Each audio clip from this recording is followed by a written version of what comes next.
Welcome back, bitches, for another episode of Minors of Mayhem. I'm your co-host, Brianna, and here with me is my lovely mother, Eden. Hey, what up? What's up?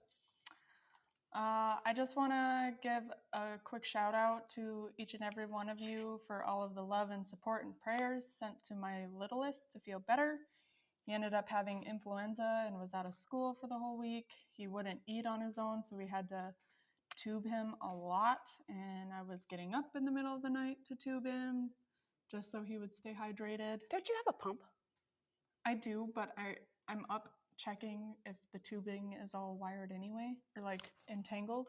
Oh, okay. So it was a lot, but he is doing better now, and he's eating for the most part on his own.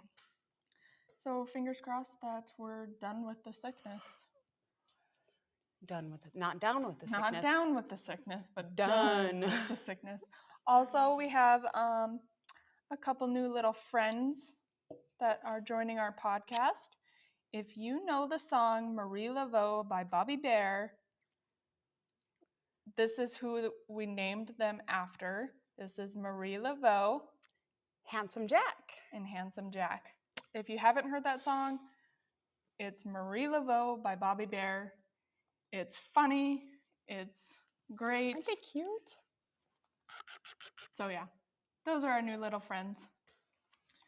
For true crime news, on the other hand, is quite the downer. If it's not waterboarding and it's not murder by a bar of soap, I don't want to hear it. Too bad. Shit. Okay. In Orange County, California, excuse me, a 26-year-old man was arrested to 40 years to life in prison after fatally shooting a young child in a road rage incident in May 2021. Apparently, Joanna Clunan was driving her 6-year-old son, Aiden Leos, to kindergarten when a vehicle cut her off.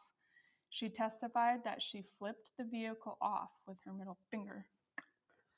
Marcus E. Riz, I don't care. I don't know how to pronounce it, and I don't care if I get it right or wrong.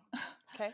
Became upset at the gesture and began shooting at the back of Joanna's vehicle, hitting the little boy. The bullet went through the boy's liver, lungs, heart, and abdomen.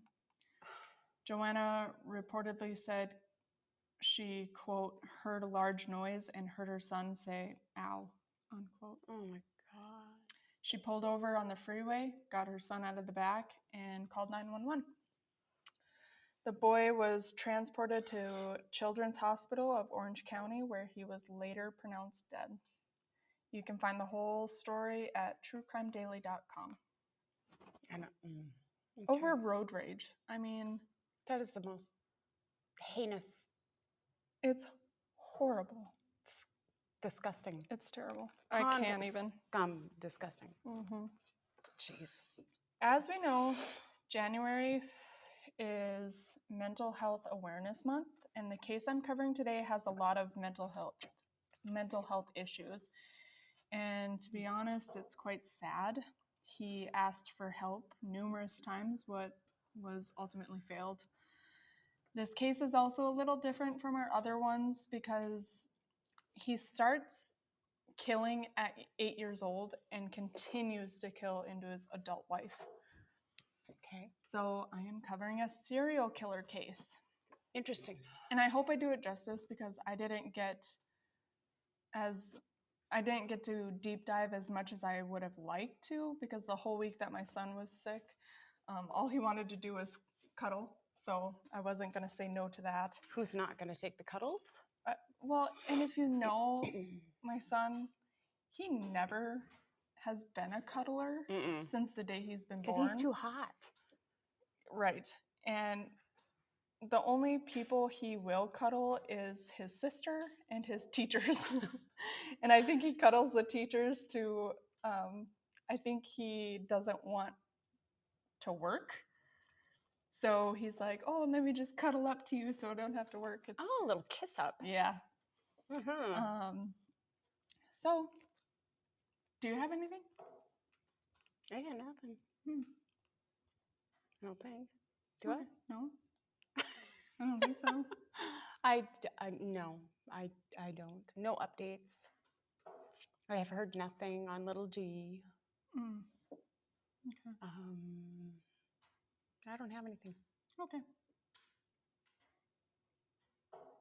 What are we doing today? I was wondering how long it was going to crap. take you. You kept giving me that look. Look. Well, I can't. Now I feel like I can't start without you saying it. So, I can't start without you imitating me. what do you mean? What are we doing today? Oh. Mocking. Or imitating. Oh, I thought you said. No, you don't intimidate me, child. Imitating. Okay. You're so pretty. I have a palette cleanser that you'll really think that I'm very, very beautiful. Okay. Carroll Edward Cole was born on May 9th, 1938, to Laverne Cole and Vista Cole in Sioux City, Iowa. He was the second son, and when his younger sister was born in 1939, Carroll and his family packed up and moved to California. Laverne had found a job working in a shipyard until he went to fight in World War II.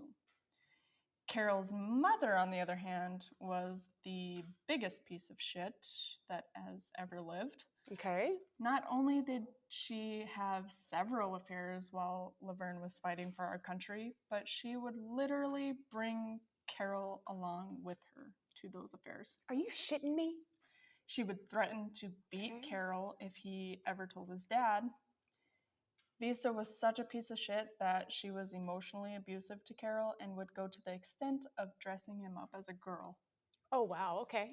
Let's just screw with this child from the start. On top of all of the emotional abuse and witnessing affairs, he was bullied in school by his classmates for having a girly name. Okay. So he decided to go by his middle name Eddie, short for Edward. Okay. I should be calling him Carroll throughout this, but I'm going to refer to him as Eddie. When Laverne returned home, Vista would still beat and whip Eddie for the smallest and pettiest things. Vista was the major reason Eddie despised women, which honestly, I can't blame him No, at that point. it's such an impact to be treated that way Well, and by your a frontal lobe Yep, isn't developed. by your mother who's supposed to love you, and she's a female. I mean, the first love of little boys' lives is their mother. Mm-hmm. So if that's any indication of what women are like, what an impact. Yeah, What an impact. for sure. I get it. I mean, I can relate on a different viewpoint, but you know, I think I say this in pretty much every episode, but the effects of having an absent parent I can confirm that it takes a lot of mental health beatings, to say the least. So allegedly, at the age of 7 or 8, Eddie had been teased to the point of blacking out. Now, this is going to be a trigger warning for animal abuse. When he had awoke, he learned that he had strangled the family puppy. So he was having blackout rage. Mm-hmm. Okay. This would increase his fantasies of killing his mother and father. Why his father? Probably because he was gone, and Vista, whenever Laverne got back from war, he was there, but Vista would still beat and whip him. And Dad wouldn't stop Mm-mm. it. Okay. So I would that assume makes sense. that's why. In 1946, Eddie was swimming at a harbor in Richmond, California with a group of boys. One of those boys, named Dwayne, had teased Eddie for his girly name, and when they were left alone, Eddie retaliated by drowning him. Authorities had actually ruled it as an accidental drowning, and it wasn't until Eddie was in jail writing his autobiography that he confessed to drowning Dwayne. Oh, wow. So he got away with that one. He gets away with a lot. Okay. Later during an interview, I'm going to skip this part because I'll read it, but I don't know if this quote is meant for this Dwayne murder or if it was supposed to be about one of the women victims that It might fit in somewhere else, is what you're thinking? I think I misplaced it. I don't think I rearranged very well. Okay. Later, during an interview about this murder, he said, quote, "I was primed. I had made the mental commitment. I was going to get even with my mother, and things just built up and became an obsession," unquote. So the reason I think this quote was supposed to go somewhere else was because I don't think getting even with his mother would result in drowning another boy. More towards killing a woman. Okay. Right. Okay. So that's why I'll give you guys an update next episode on what that was about. But anyways, when Eddie was a teenager, he did several petty crimes and did time for burglary, arson, and car theft. We have company. We do. Bernice, get out of here. Come here, Bernice. Okay, keep going. After barely getting through school, I said barely. Okay, barely? This man had an IQ of 152 but averaged a D+. Whoa, wait, what? 152? 152 but averaged a D+. That's genius level. So do you think he didn't apply himself, or do you think that he was so smart that school was boring? Well, he was already doing, petty crimes, and most of the time he had been drinking during these petty crimes, and so I'm sure he just Didn't skated care. through school and didn't give a shit. Didn't give a shit, okay. So after barely getting through school, he decided to join the U.S. Army, but was discharged for bad conduct for stealing pistols. In 1960, Eddie had attacked two couples parked in cars on Lover's Lane. It was soon after that he had like an aha moment and called the Richmond police and stated that, quote, he was plagued by violent fantasies involving strangling women, unquote. He called the police on himself? For having these fantasies involving strangling women. Violent fantasies. And the police didn't do anything?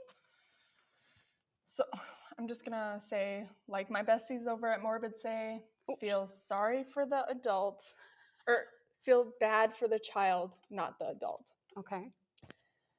Eddie attempted suicide on one occasion and failed. However, he did commit himself into mental hospitals over the course of the next 3 years.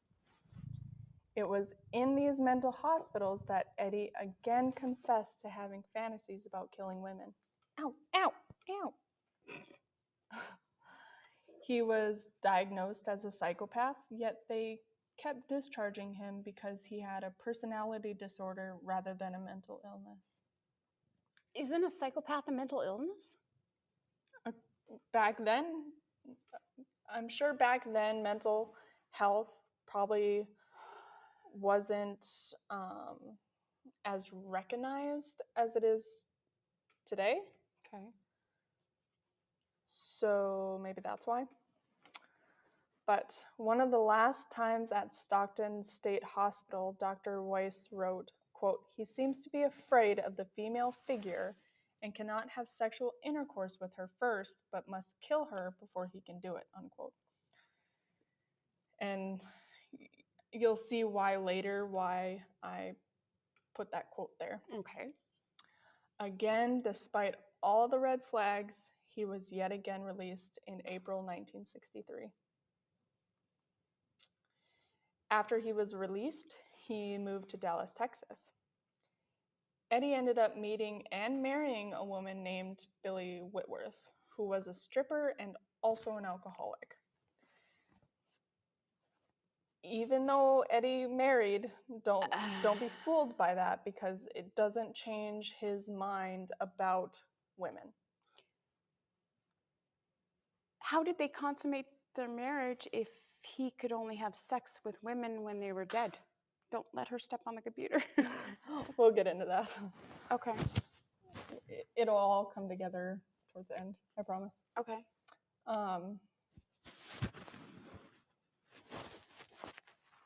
You're covering up my microphone. I don't think she cares. Bernice, come here, baby. Get your ass out of my face. Come here, Bernice. Come on.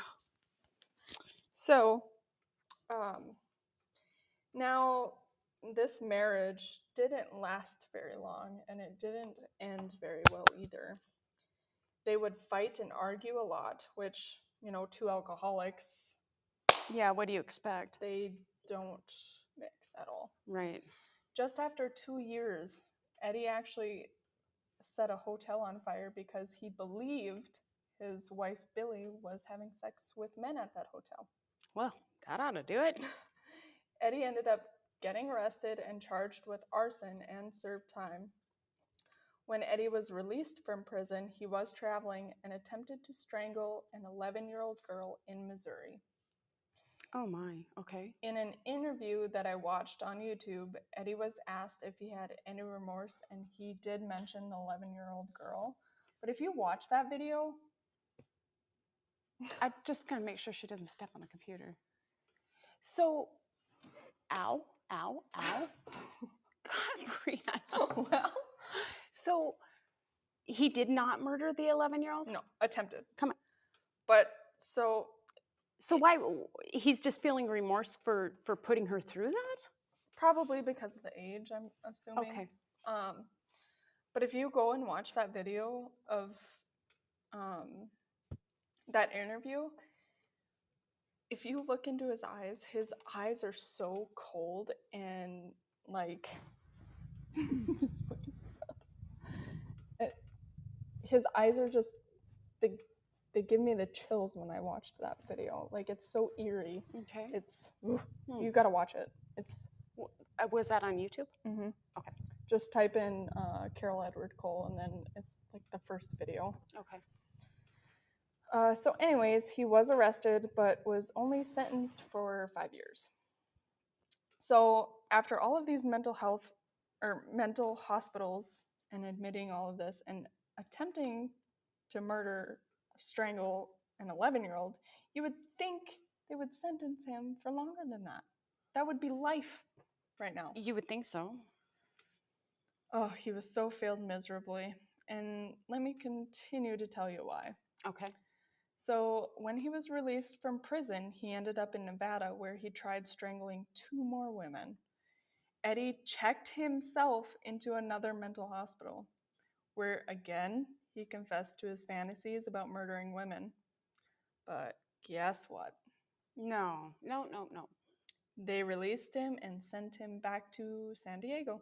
Oh my God. This is really when he decided to act on his murder fantasies. He would usually pick women up from bars to have sex.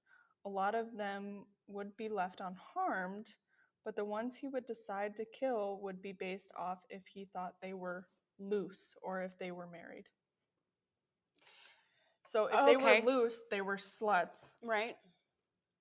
And if they were married, because remember, he despised women who reminded him of his mother. Mom. Okay. So if she slept around, she would probably be considered loose, and she was married. So she would, yep, okay, I get it. He even said that he felt he, quote, killed her through them, unquote. Oh so every murder that he committed, he was definitely thinking of his mom. And how many mental hospitals did he check himself into? Was it 3 times or more? It was more. Over the course of 3 years, he was committing himself into mental hospitals. He was failed for sure. In a San Diego tavern on May 7th, 1971, Eddie picked up this woman named Essie Buck. He ended up strangling her in his car and just drove around with her body in the trunk of his car. Okay. Eventually, he just dumped her body and went on. 2 weeks later, Eddie killed another woman and buried her in the woods. She was never identified, which is so sad to think about. Do you suppose that I would imagine she would be identified someday? I would assume so. We have so I would many have more. to look at that. Okay. I'll look into that. But like, think about it. That's someone's daughter, granddaughter, niece, Possibly friend, mother. possibly mother, depending on how old she was. Mm-hmm. Oh, it just breaks my heart to think about. 2 years later, in July 1973, Eddie remarried to Diana Paschal, another alcoholic who worked as a barmaid. We didn't learn the first time? No. Okay. Just like his first marriage, they argued and fought a lot to the point that Eddie would leave for days at a time. Any guesses as to what he was doing when he was away? Murder? Correct. He was out murdering more women. Allegedly, he killed a woman and to some extent cannibalized her. What? But we'll get into that later. Oh, no, we won't. Nope. Yes, Nope. we will. Mm-mm. Mm-mm. You don't want to. Do you want me to stop? Because there's a lot more. Just stop with the cannibalism. That's nasty. Nope, I'll get into that later. Oh God. This is a wild one. That cat is on to something. Look at how puffy her tail is. Jesus. What is she after? I don't know. She sees something. Is it that wasp? Look at her. She's backing up. She's hunched up. Holy. Oh, she's on the hunt. Oh, she's looking at the blanket and the bears. Oh, you're so pretty, Bernice. Oh my God. Where's my phone? Hang on. We gotta pause this for a second. I don't know how. Okay, we're back. We had to pause because my cat was very, very pissed off that I covered up the window earlier to cover the light beaming into my eyeballs. So I hung up a bear and her 2 cubs over the window, and she was pissed. Tail was all fluffed up and shaking back and forth, and her ears were flat back. It was hilarious. Oh, man. Okay. Okay, where did we leave off? So the cannibalization. So 1 month later, in September 1979, Eddie killed Diana by strangulation. Oh, okay. Diana being his wife. 8 days later, a neighbor who was suspicious called the police and they found Diana in a closet wrapped up in a blanket. The police determined that she had died from her heavy drinking. What? Yep, she died from her heavy drinking. Strangulation causes bruising, and it usually breaks the hyoid bone. Mm-hmm. We'll get to that. Okay. I know. Eddie was brought in for questioning about his wife's death, but was released without charge because they ruled it to be alcohol related. Oh That God. same year, Eddie decided to leave San Diego and start moving around again. Okay. He didn't make it very far from San Diego before ending up in Las Vegas and killing again. In a Las Vegas bar, Eddie met a woman named Marie Cushman. And honestly, I don't know how this man picks up women, because if you look up photos, he has a very ugly mug. You know, I looked up a picture of him when you told me who you were covering. Mm-hmm. And if there isn't a movie about this man, and there ever becomes a movie about this man, oh, she's pissed again. William H. Macy is the perfect, a couple alterations on his face, Yep. the perfect actor to play him. Oh my God. Oh, Yep. Gosh, she's just mad. she doesn't like that. Oh, she's going to go up there. Hold on, guys. So, anyways, later that evening, Eddie and Marie went to a hotel and had sex. But then he decided to strangle her to death. After this, Eddie moved back to Dallas, Texas. On November 11th, 1980, Eddie killed a woman by the name Dorothy King. The next night, he murdered Wanda Faye Roberts. But after killing Wanda, Eddie actually returned to Dorothy's house to have sex with her deceased body. Oh, necrophilia. Ugh. Okay. And it had been over like 24 hours. Oh, God. The night of November 12th, Wanda was found nude from the waist down. Her shirt was ripped open, and she had bruises on her neck from strangulation, which was the cause of death. She had drag marks and abrasions from being dragged across gravel and rocks after she was dead and stripped. You guys, this cat. Oh, shit. She's trying every which angle to try and get up there. Anyways, she was, however, not sexually assaulted, but showed she had been drinking heavily the night she died. Wanda had left a nearby bar around 2 a.m. with a regular named Eddie. Oh, imagine that. Okay. And that'll tie in at the end too. On November 30th, same year, just not very long after, 43-year-old Sally Thompson was attacked in her apartment by Eddie. Sally's two sons had brought a girlfriend home to visit. Upon arrival, the door was locked, the lights and television were on. After knocking on the door for several minutes, a man reeked like whiskey opened the door. The sons pushed past him, and what they seen was a nightmare. They found their mother face down by the couch with her pants and panties down at her ankles. Oh, God. The boys ran to the neighbors to call the police. When the police showed up, Eddie was just standing next to Sally's lifeless body.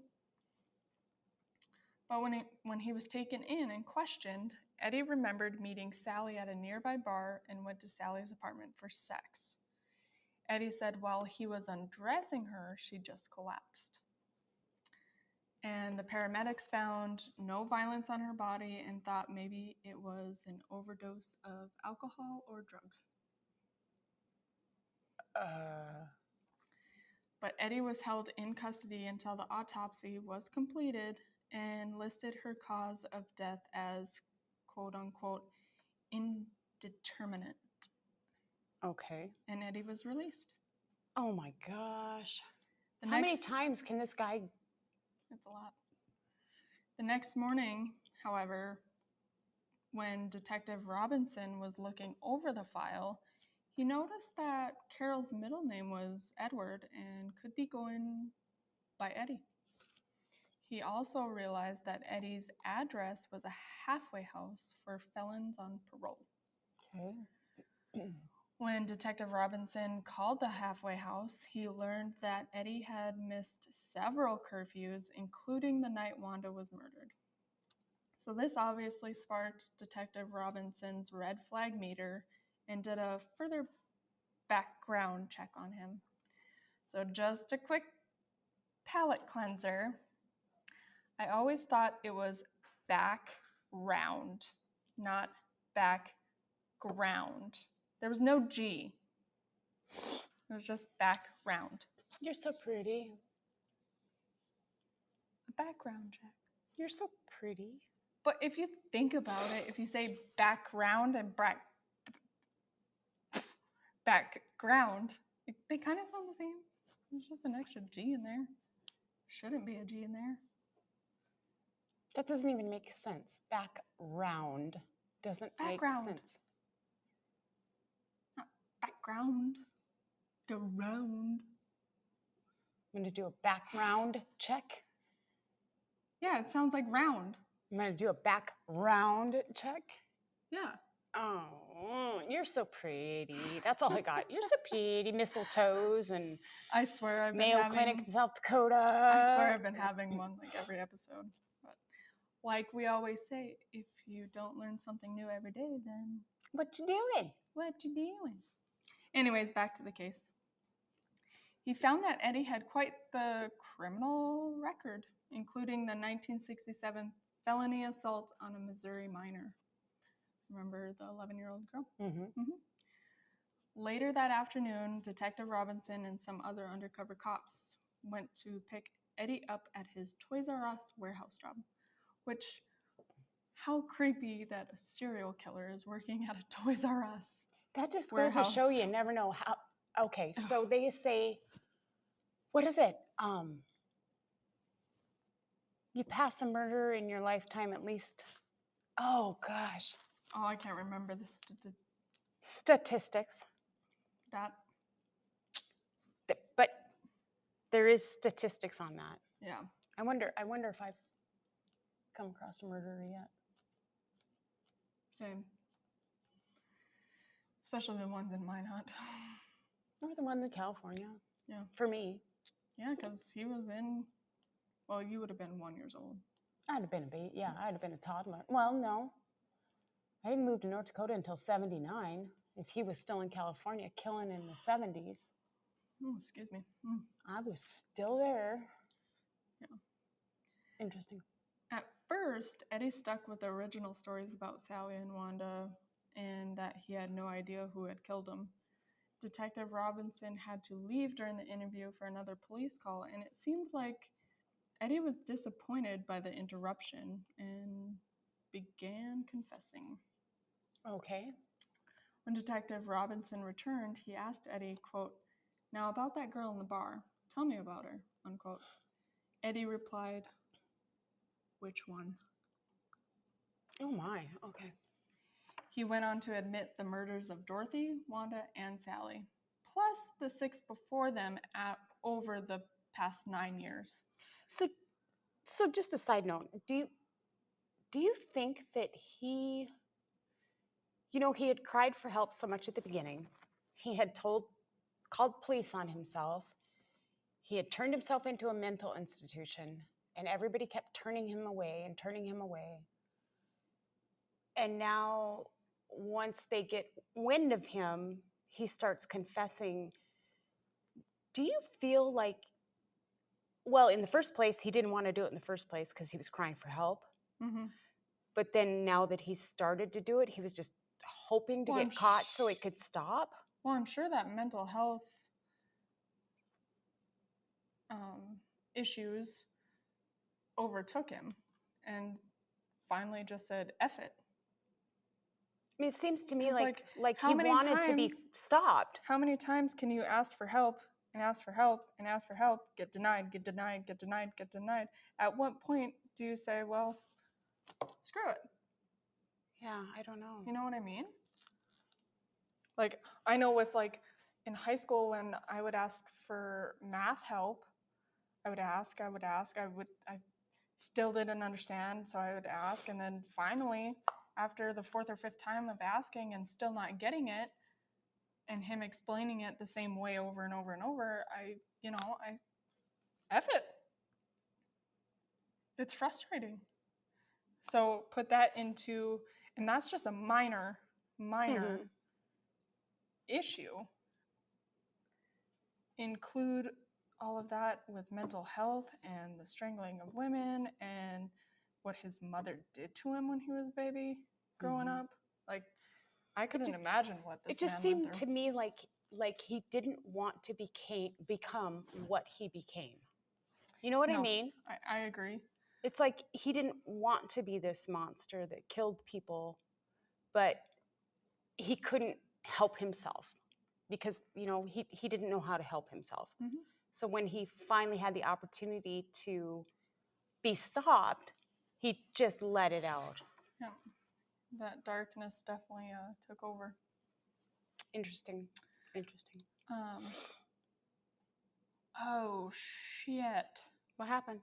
I clicked a button and it went all the way up to the top. Give me one moment.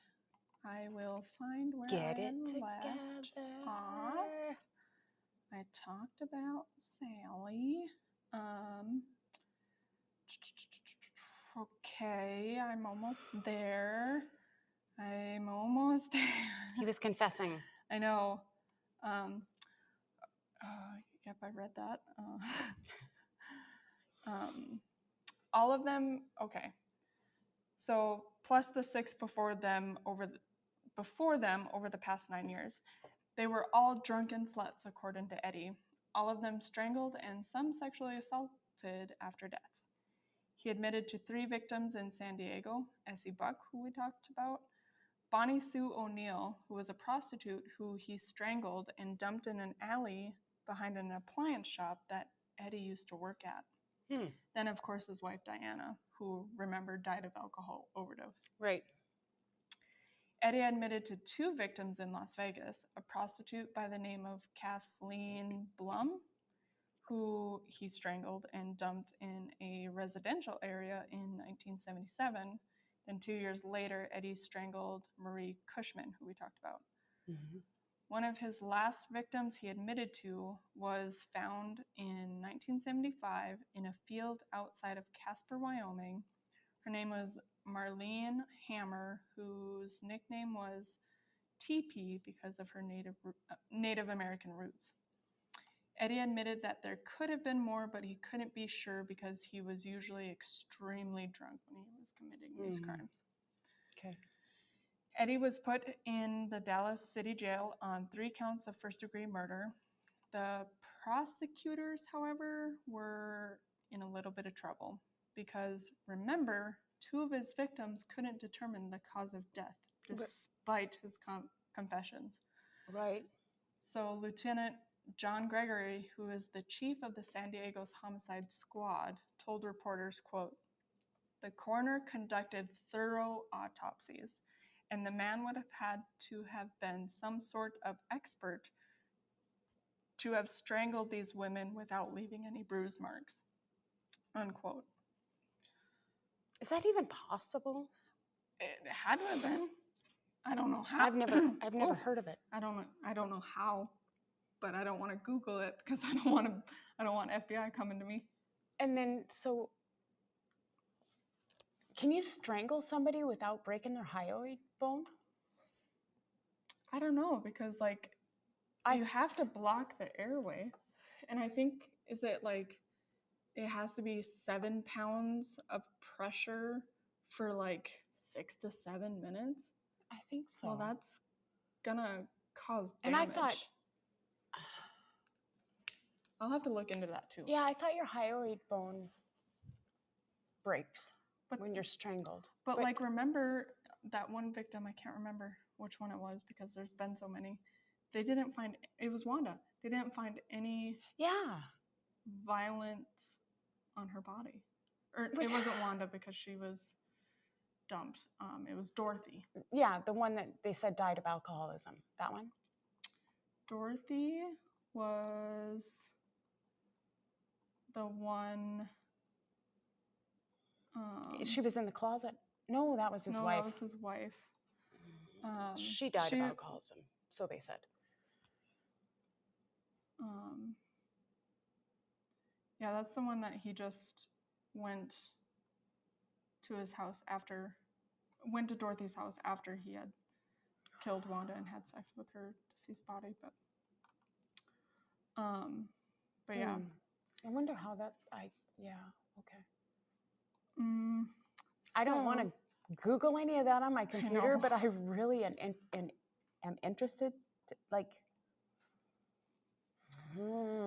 So Eddie's trial began on April 6, 1981. On the stand, Eddie told his story of his childhood abuse from his sadistic, adulterous mother, giving rise to a morbid obsession with women who betrayed their husbands or lovers. Mm-hmm. He told them that the killings had been, quote unquote, pretty fuzzy. He went on to admit to kill a victim He went on to admit to a victim he killed in Oklahoma City on Thanksgiving in 1977. This one, or quote, this one is a complete blank. I didn't know the woman's name, but I remembered finding pieces of her body scattered from the bathroom to the kitchen.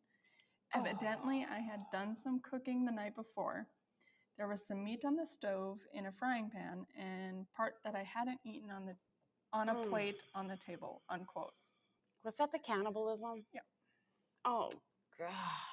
So prosecutors thought Eddie's confession was a, quote, tendency to grossly exaggerate, unquote, to try for an insanity plea. Do you think that's true? I don't think so. I think he committed to What he did? confessing everything on what he had done. Mm-hmm. Okay. They were just jaded then. Yeah. Because he had been telling everybody that he was mentally ill, Mm-hmm. basically, and begging for help from the beginning. So to concoct stories for the insanity plea is bullshit because everybody knows he was wants an out. Because I'll tell you here in a minute. Jurors deliberated for 25 minutes and found him guilty on all 25 minutes? 25 minutes. Holy, okay. Yeah, and found him guilty on all 3 murder charges. Okay. Judge Meade sentenced him to life on April 9th, 1981. This is where what I was talking about just a second ago. In 1984, Eddie's mother, Vista, had died.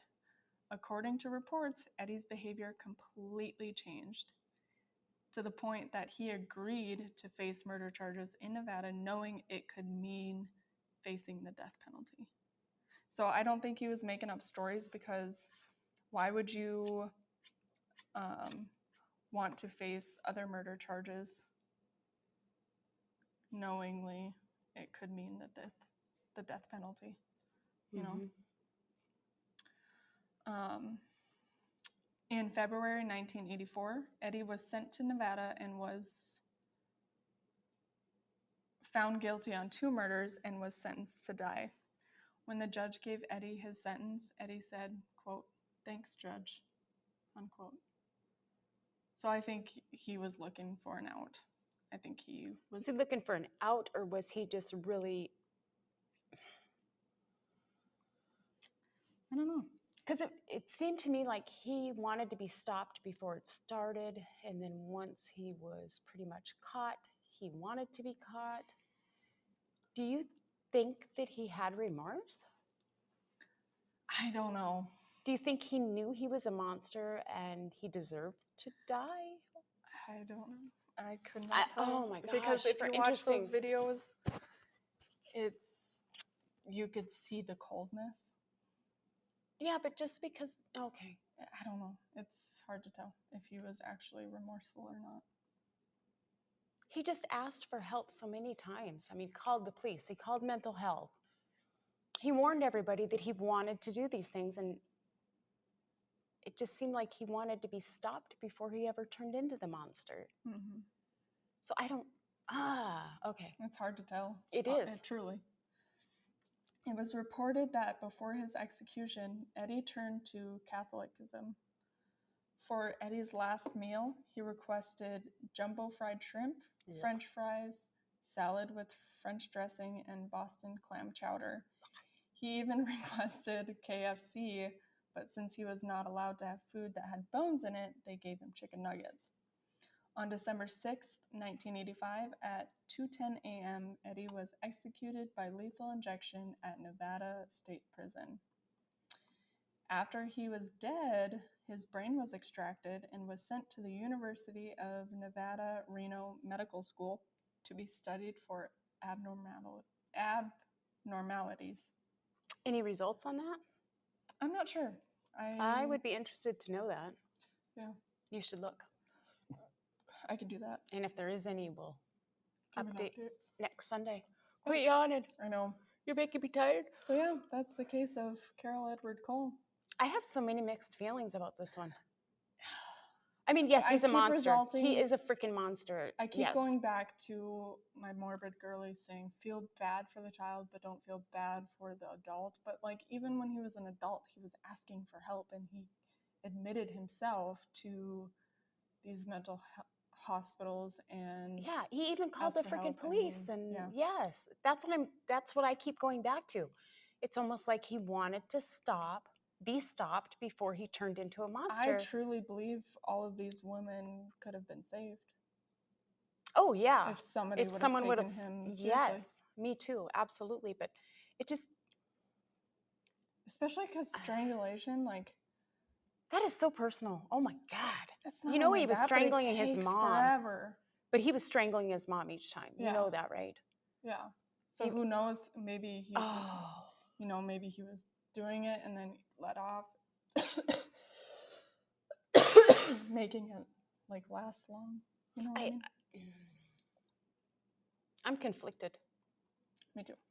But what do you do? Yeah. But yeah, we can't wait to see you till next week. And if you guys have any case suggestions, recommendations, constructive criticism, all of the above, you can send us an email at minersofmayhem@gmail.com. Mm-hmm. Or you can send us a Facebook message on Facebook by searching Miners of Mayhem in the search bar. You guys pretty much know who we are, so you can get a hold of our personal accounts. Other than that, we hope you stay safe, be aware of your surroundings, take care of yourself and your family. Don't And be we pawns love from- you. Bye. Bye.